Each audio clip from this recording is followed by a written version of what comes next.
Hello and welcome to Two Girls in a Pod. I am Sharon. I'm Christy. Welcome, everybody. We hope that you are doing fabulous. I feel like I'm doing fabulous. What about you? Yeah, it's been a really good day, I feel like. I do too. And we've got to talk to some really amazing people, and we always enjoy that. One of the things is we've been talking about is we're trying to change our thought processes, and it's like having more information in learning more really helps us on this journey. You know what I mean? And so one of the things is you're reading this really amazing book.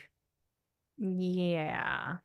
And in reading this book, it's something that goes along with a lot of what we do on our podcast and just stuff we do even in our personal life. Yeah. And we always talk about being the authentic self. So when I saw the name of this book, I was really thrown off by it. I was like, I don't know about that. It's called Breaking the Habit of Being Yourself. But I think even in that title, we think, what does that mean? Kind of like you did. But I think when we're talking about that, we get used to this version of ourself, and we have to break the habit of that version we have of ourselves because sometimes it's not our authentic self. It's the idea of who we think that we are because we have built that image of ourselves based on so many different things. And I think even when we're coaching, one of the things we're talking to people about is the people we come across in our lives from the moment we're born. All these people are kind of giving information or their version of what this is or what that is. And oftentimes, when people are thinking, oh man, this is what success looks like for me, or this is my goal. Well, you just get married and you do this and you do that, and then you're not happy. And then you go and you get a degree and you do this and you're not happy. And do you know what I mean? A lot of times we don't realize how much of our life is scripted. And it's not our script. Exactly. So then as this is happening, we start to create these neural pathways that are firing and saying, oh no, you do this, you do this, you do this, because our brain likes patterns. It likes doing these things. But the thing is in those patterns too, we find that sometimes it doesn't resonate all the time. And we question, like, why am I having this feeling? If this is what I'm supposed to do, shouldn't I be feeling this way? Oh, I've achieved this. Shouldn't I have this kind of excitement or whatever? But paying attention to your body and those little incongruencies can give you a lot of information. And I think sometimes people forget our body is really this incredible thing that gives us messages that we often are overlooking. We will not pay attention to them. Yeah. We will do and do and do, and we'll be having these feelings where they're like, I don't know what that is. But we don't always pay attention because it's kind of outside of our awareness. Yes, exactly. But when you start putting it in your work, so one of the things is even when I work with little kids, if they're anxious or if they're getting anxious or if they're getting mad, I'll tell them, what is your body telling you? They'll be there like, what does that mean? I don't know. I'll say, well, what do you feel before you get mad? Is there something going on in your body? And a lot of times they'll say, well, my tummy will tickle. Oh, really? That tickle of the tummy is an indicator that something's about to happen. Because remember, we have a thought. That thought is still there first, but it's not in our awareness yet, but it is in our body's awareness. I mean, I've come a long way from, even having road rage or those kinds of things. But I remember when I was younger, I remember having this feeling before I would get super angry about something. There was almost like this little ping that would happen. I don't even know how to explain where it would happen, if it was in my head or if it was here in my chest or what it was, but almost like I'd describe it as almost like a rubber band, like somebody snapped a rubber band. And it was like at that moment, that emotion was so strong and that anger had been set off. And it's so interesting because I can look back at that now and I don't know when the last time was I had that feeling. But just paying attention to those little things.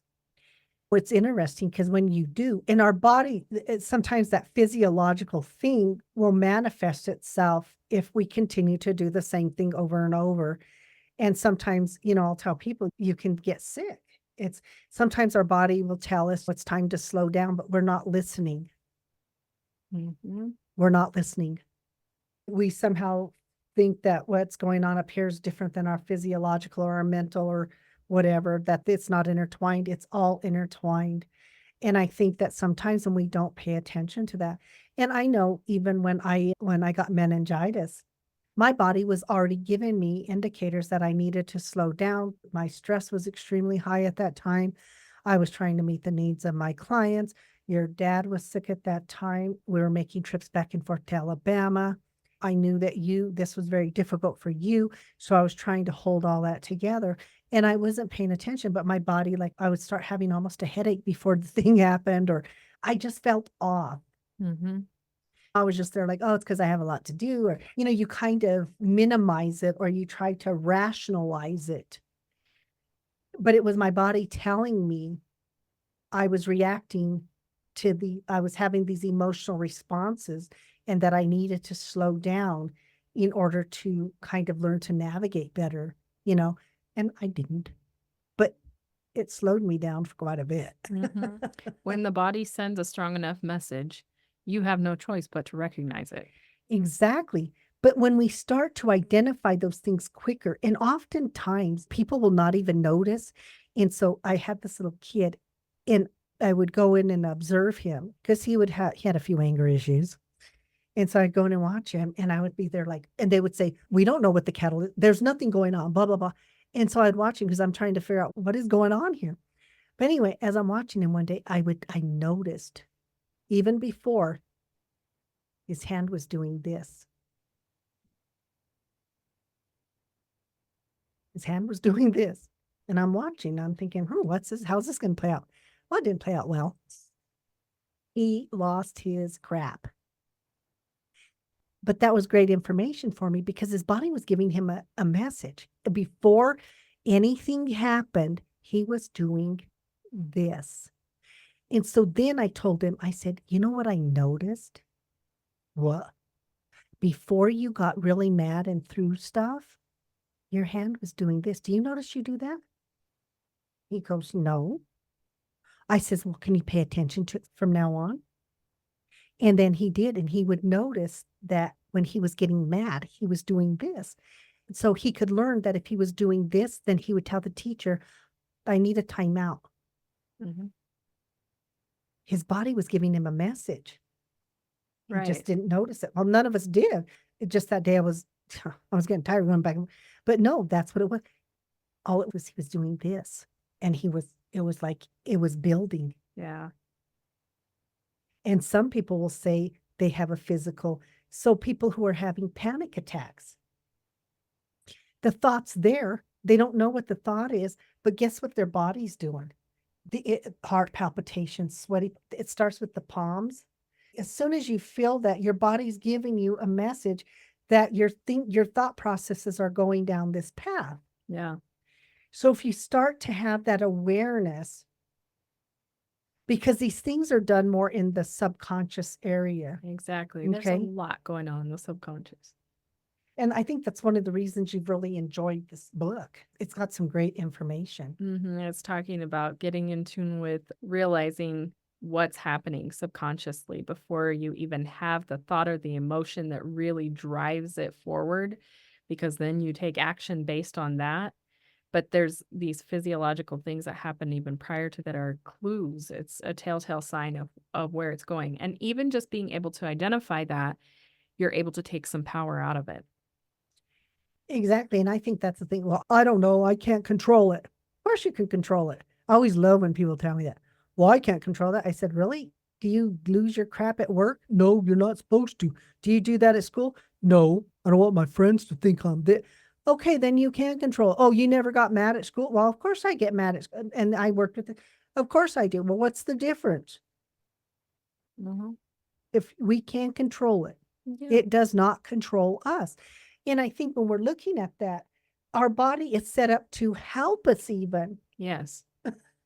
but we get so caught up in that pattern that I think even when you're having that physiological thing, it becomes your normal. So you don't even make the association that physiological thing happens prior to this thought process into this emotional thing, into this behavior. Mhm. It's because we're not paying attention. I think a really good example, they will say, don't sit there and eat out of the bag of chips in front of the TV while you're doing it mindlessly. You're not even paying attention to when you are physically full because you are mindlessly eating. So I think that's a really good example of that. That's actually a great example, and I think we are constantly doing stuff mindlessly, and therefore we don't understand.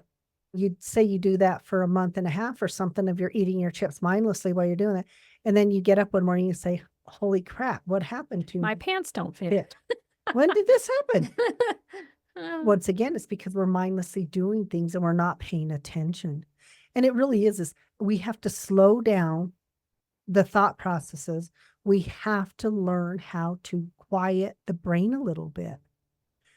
And I was asked this question on Noon Vibe. They said, "What is something really 5 minute you can do?" And I tell them one of the things is, it's an easy thing, is if you can step outside and just look at a tree or something outside. Usually, if you have a tree, it's really good with a tree. And you just look at the tree, you focus on the tree, you listen and you focus on it. And you don't have thought with it. It's like you just watch the tree, what it does in nature. You don't prescribe, oh, well, the wind's really blowing that. I wonder if it's, no, you don't do any of that. You just simply watch it, be present with it, mhm. listen to the sound, and focus only on that. And guess what? When you walk away, your brain is quiet. And I would do this often with my clients. I'll do it even sometimes if in between my clients. Sometimes I'll just look out at my tree if I'm not listening, but I'll just look and watch, or I'll watch the hummingbirds, or, I just do something like that to shift me from one client to the next client, Mhm. to slow everything down so that when I go in there, I'm in this place of I'm very attentive, I'm very focused. Mhm. It's important to be able to do that because if your mind is so bombarded with you're either coming up with solutions or you're thinking about what you're going to wear tonight or you're constantly your brain is constantly going. So if you take that moment to do that, to observe something like that, I think that the more that you do that and practice that, you can actually become more of an observer of yourself and your own behaviors. 100%. And when I have more of that awareness to me, then I'm aware of my interactions with others, Exactly. because I'm not just spouting off crap because of that emotional drive internally to me that triggers this, that, or the other, whatever it is.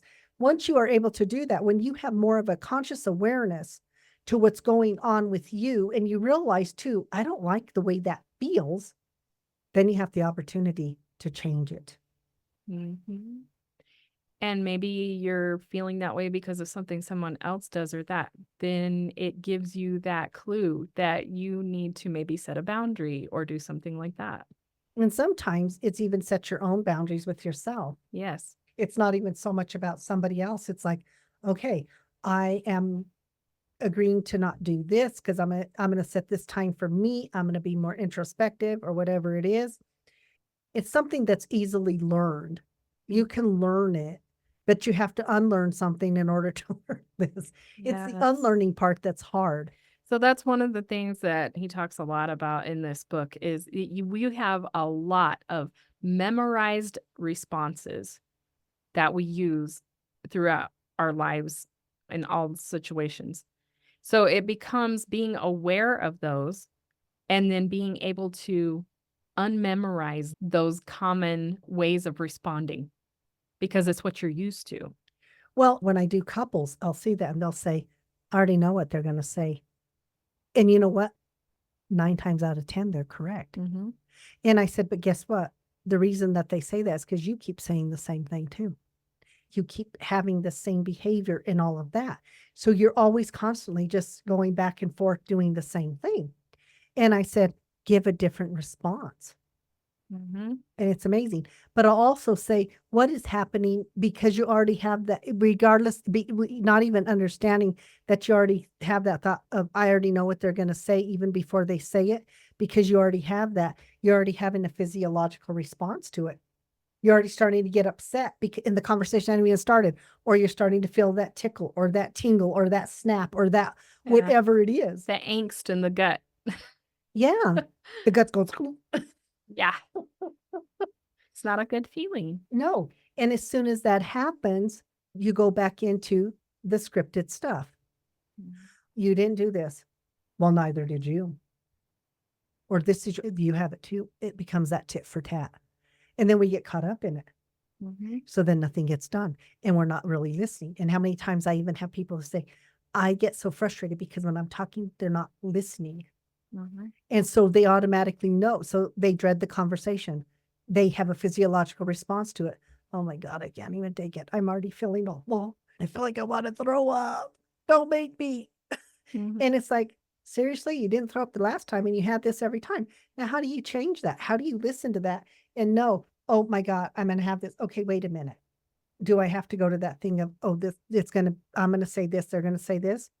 Well, then I teach them, say something different. Yeah. And it Be changes the script a little bit. Yeah, because you're stuck in a loop because you're doing the same pattern response that you've always had. You can't expect something different if that is the case. That's why you know what they're gonna say, because you're saying the same thing too. And once again, it's having that awareness to pay attention.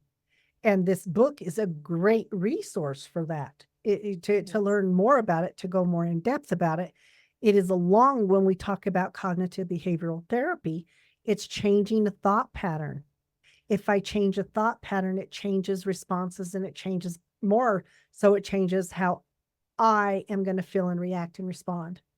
Exactly. And that I feel like it's really cool to, if you are interested about the cognitive behavioral therapy, I mean, it really does go in depth of explaining how the mind works and how we create those ways of thinking and how we get so attached to it. It's because there is physiological things happening and how we can reprogram ourselves. It's like a reinforced. Mhm. So what we don't realize is when we keep doing the same thing over and over and we're reinforcing it, what happens physiologically reinforces it. It works the opposite too. So if I'm doing something that I really love and I'm excited about, I'll have the physiological thing almost before I think about it. I might have that excited feeling. And then I'll be there like, I wonder why I'm excited. And then I'll start thinking about it. Do you see what I mean? So it works both ways. So the more excited I am and the more I have that pleasurable feeling, the more I'm going to do stuff to have that pleasurable feeling. But I have to have an awareness that I'm having that pleasurable feeling. It's the Mhm. same thing. I have to be aware of it. Yeah. So it works both ways. You're reinforcing that. Anything that we're doing that we're reinforcing, it's kind of like when you're learning a new task, you practice it. As coaching, we have you write stuff, we have you read stuff. We want that reinforced. We have you say stuff. So we're working at different parts of the brain in order to reinforce whatever that is that you want. Mhm. And then paying attention to what's going on physiologically when you do that. Mhm. Because you've been doing that for so long. It is commonplace. You will continue to do it. So then when you're able to recognize it and then you start repeating the new behavior, the new thoughts around that, then it creates a stronger thing for you to be able to take different action. And I think the other thing is when we're trying to change a behavior, because we have that physiological piece that we're not identifying or looking at, that physiological piece sometimes is our driving force and we don't realize it. Mhm. So I think it's even when we look at addiction, sometimes you have that before you even have the thought maybe to have the drink, it might be 5 o'clock. So internally, your brain already knows it, even if you're not aware of it. So therefore, you start having the craving. Yeah. And then, you're thinking, and then you might then look at your thing and say, oh man, it's 4:45. I get a drink in 15 minutes. But your body already had the physiological, but you did not have the awareness to the thought. But the brain, the body itself had the memory and knows that. Your body knew what time it was, even though you had no idea. Always love that, when I do chunking. So when I'm there and the way that I know when we're ready to move to the next increments is the body, they don't even have to look up. The body, it's amazing. The brain working with the body, working with the brain. If they, a few seconds before, without even the timer going off, they'll put the pencil down. Timer goes off. the body already knows. It already has a physiological thing. So the body sends the message almost. Mm-hmm. I gotta get up and I gotta move around. I gotta pee, I gotta do whatever. But that's what it is. So I guess the thing is, when we start to understand that we have this relationship between our mind and our body, it's such an intricate relationship. It's a really great relationship, but it can also be detrimental and toxic even at times. But once we gain that awareness, we can then change it. We can really pay attention. And when we can pay attention and we can change it, then we get to rewrite that script and really look more towards that authentic self that we are. Mm-hmm. And I think when we're talking about this journey that people are on, it really is learning these little things as we do all the time. We read a lot, we're learning a lot, and continuing to, and we learn from the people that we engage with. So it becomes this partnership. And that's what this is. But I tell people the thing that you should know the most is your brain and your body. Yes. Paying attention to that relationship, paying attention to what is going on. Mm-hmm. And if it's not feeling good, what can I do to change it? Or that's just the way I always feel. How sad. Right. We don't want that. We know that there's something, that's being ineffective, and the body is feeling that. And that's why we're unhappy with the situation. So we want something to change. But in order to do that, you have to pay attention to your body and what's really going on.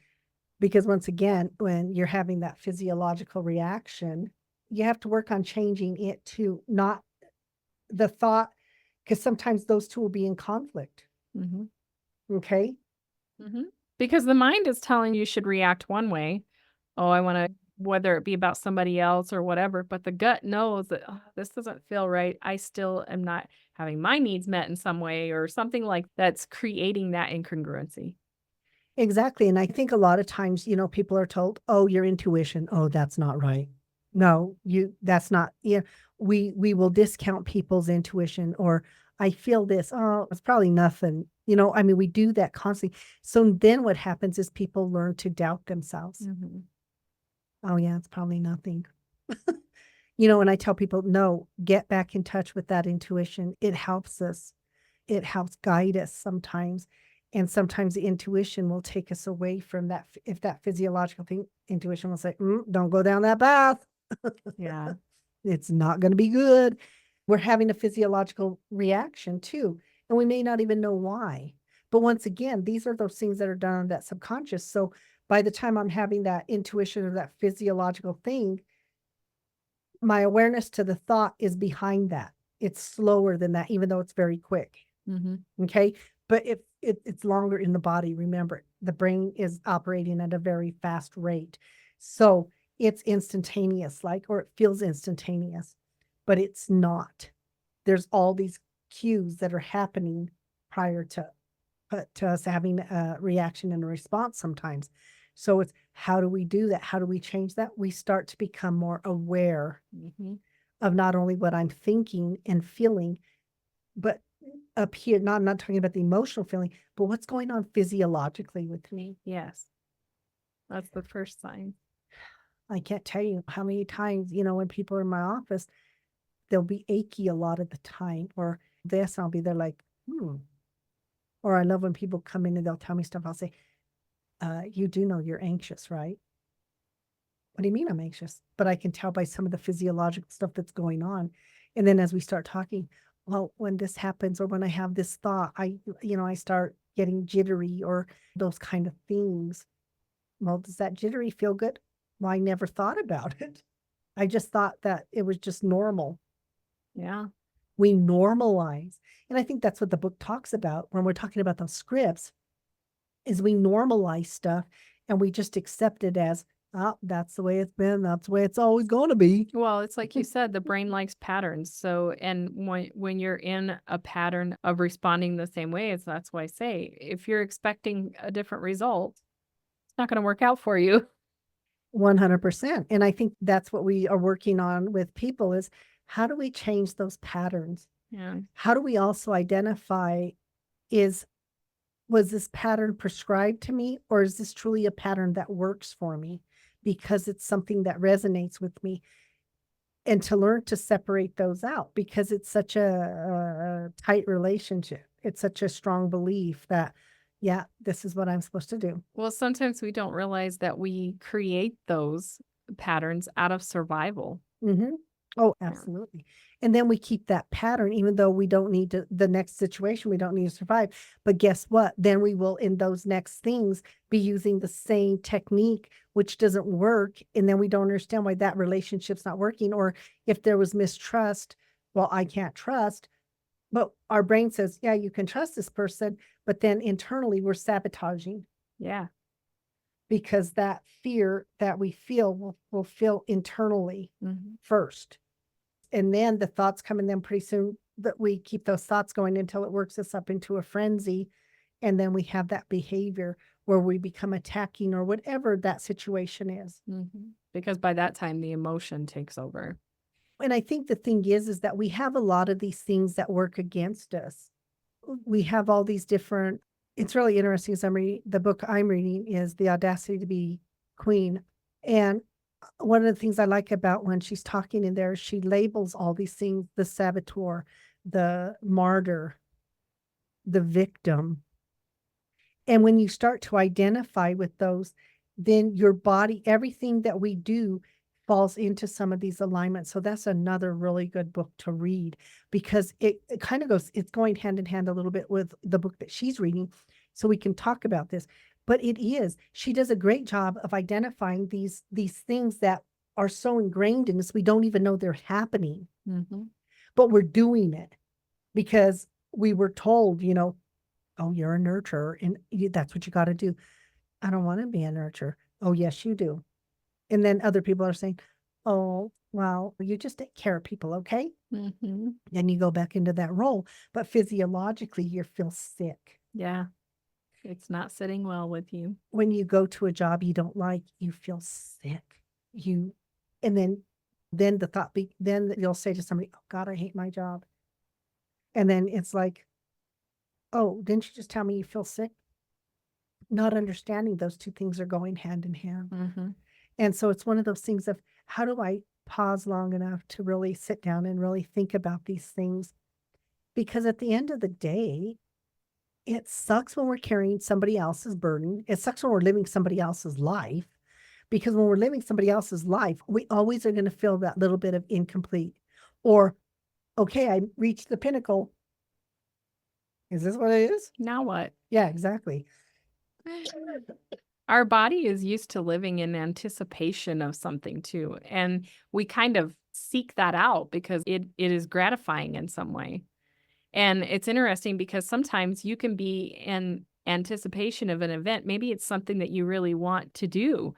And then when it actually gets here and stuff, sometimes you almost feel like it's kind of anticlimactic in some ways because it's like it was the anticipation of it that was such a driving thing for you. It was more of the excitement piece of it. Yeah. So you kind of that's why it's really important, I think, to really pay attention to the body and see how that all works. It's like you say, it goes hand in hand. Well, and when we start to identify that we're not this, it's not like my head walks different than my body. It's all together. You Mhm. know? We're not just responding to external things happening to us in that way. We could take our power back.